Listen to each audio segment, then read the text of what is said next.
SSC GD वाले बच्चे भरोसा भी करते हैं, फॉलो भी करते हैं कि इन बातों को अगर फॉलो कर लेंगे, भाई मैं मॉक आपसे बोल रहा हूं वीकली, ये वीकली तो जरूर जरूर अब हर बच्चे को शुरू कर देना चाहिए। ठीक है, आपका जो चैप्टर वीक है उसको पहचान लो और उस पर काम करना शुरू कर दो। अभी समय है, सिर्फ 1 महीने ही ये समय है, उसके बाद मैं सीधा बोलूंगा अब चैप्टर वीक पे काम मत करो, अब सीधा प्रैक्टिस करो। आप देखो, वीक चैप्टर पहचानो, वीक चैप्टर पहचानो और उन पर काम करो, और उन पर काम करो। अब आप कहोगे सर ये कैसे पहचाने, ये भी तो एक बड़ा चैलेंज है कि पहचान कैसे हो।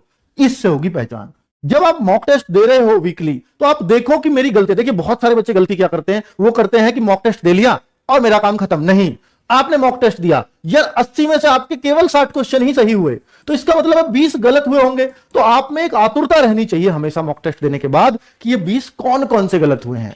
इसमें जीएस में हमें उतना एक्साइटमेंट नहीं होता, फिर भी हम सही उत्तर तो जानना ही चाहते हैं, पर फिर भी मैथ्स और रीजनिंग और हिंदी में तो मुझे नींद ही नहीं आएगी कि कौन से गलत हुए कौन कौन से, जब तक ये जान ही नहीं लूंगा।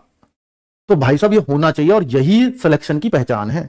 जो बच्चा सिलेक्शन के लिए सीरियस है वो ये जान के रहेगा कि मेरे 20 कौन से गलत हुए हैं और मैथ, हिंदी, रीजनिंग में क्यों गलत हुए हैं। अब वो जो क्यों है उन चैप्टर्स को देखो कि मैथ्स में कौन कौन से चैप्टर के मेरे रेगुलरली गलत होते हैं। आप कहते हो सर मेरे ऐसे 5 चैप्टर हैं, इन 5 में हो सकता है कोई आपको बहुत मुश्किल लगता हो, पर उन 5 में वो सारे मुश्किल नहीं होंगे। कुछ हो सकता है आपके ऐसे हो कि इन्हें तो मैं कर सकता हूं, तो उन 5 को मत करिए, पर उनमें से 3 चैप्टर छांट लो कि मैं इन्हें तो करके रहूंगा। उन 3 पे काम करना शुरू कर दो। आप देखोगे कि आपके जो मैथ के 5 क्वेश्चन गलत होते हैं ना, वो अब 3 तो सही होने लगे, यानी अब 2 ही गलत होते हैं। तो ये फर्क आएगा आपका देखने में। रीजनिंग में सेम चीज, एक भी गलत नहीं होना चाहिए। क्यों हो रहा है, कौन सा हो रहा है, आगे नहीं होने दूंगा, ऐसे प्रण लोगे तो ये सही, आपकी सही दिशा में तैयारी जाएगी।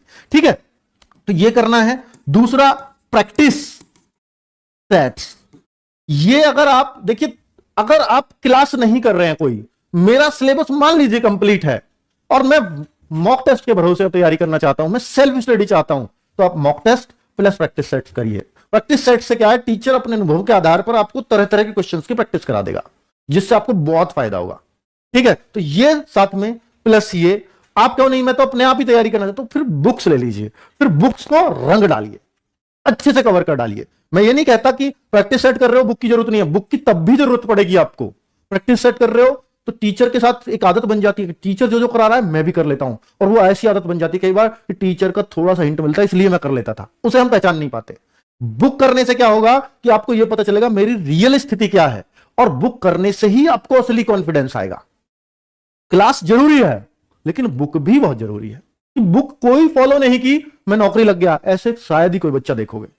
मैंने क्लास भी ली, मैंने बुक भी की, तो मैं नौकरी लगा। बहुत कुछ करना पड़ेगा अगर सिलेक्शन लेना है।